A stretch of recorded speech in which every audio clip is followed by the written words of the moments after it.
महारानी एलिजाबेथ द्वितीय के शासनकाल में क्या कुछ नहीं हुआ है। वह अक्सर मजाकिया परिस्थितियों में आ जाती थी, लेकिन हास्य की उत्कृष्ट भावना की वजह से वे गरिमा के साथ उनसे बाहर निकल जाती है।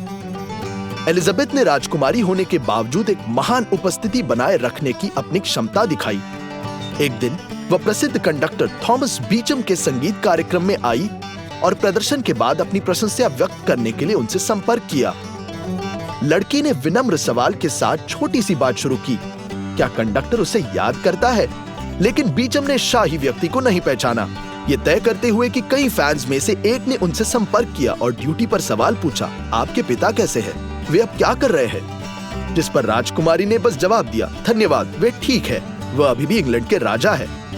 ऐसा ही मामला अमेरिकी पर्यटकों के साथ हुआ था, जो अपने स्कॉटिश महल बालमोरल के पास टहलने के दौरान रानी से मिले थे। केवल इस बार एलिजाबेथ ने खुद को दूर नहीं करने का फैसला लिया, और जब उनसे पूछा गया कि क्या उन्होंने रानी को देखा है, तो उन्होंने जवाब दिया, मैंने नहीं देखा है, लेकिन मेरे साथी डिकी ने दिया है, गार्ड की ओर इशारा करते हुए। रानी के साथ एक और जिज्ञासु घटना घटी जब उसने सैंड्रिंघम में एक चर्च सर्विस में भाग लिया। महामहिम की कार टूट गई और ड्राइवर को ब्रेकडाउन को ठीक करने के लिए उसे ठंड में इंतजार करवाना पड़ा।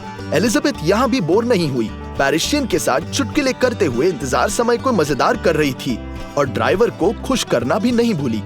1986 में न्यूजीलैंड की यात्रा के दौरान सेंस ऑफ ह्यूमर ने रानी की मदद कर दी।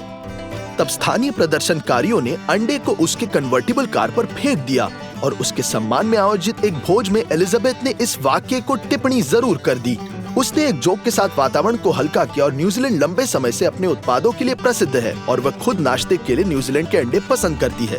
ये कहा, यहाँ तक कि सम्राट अक्सर उसकी उम्र के बारे में जोक करती है। उदाहरणार्थ, जब अमेरिकी राष्ट्रपति जॉर्ज डब्ल्यू बुश ने एक रिजर्व किया कि इंग्लैंड की रानी ने अमेरिकियों को 1776 में 1996 के बजाय संयुक्त राज्य के द्विवार्षिक का जन्म मनाने में मदद की।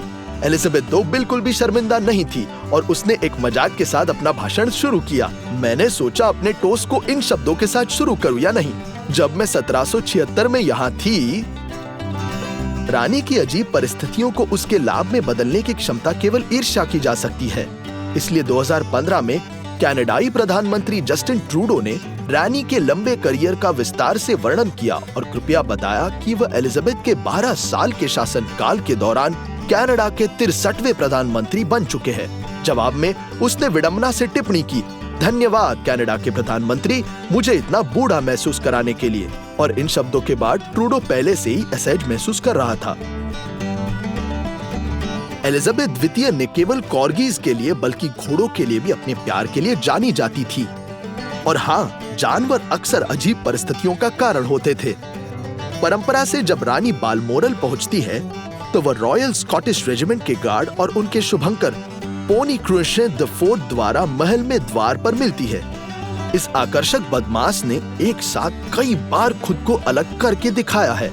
सबसे पहले उसने शाही गुलदस्ता खाने को दिखाया, फूलों को उसकी पीठ के पीछे छिपा दिया और अगली बार जब वे मिले तो क्रूशन में रानी के सामने खुद को राहत देने का दुस्साहस किया, जिसने महामहिम को उसका नाक पकड़ने के लिए प्रेरित किया।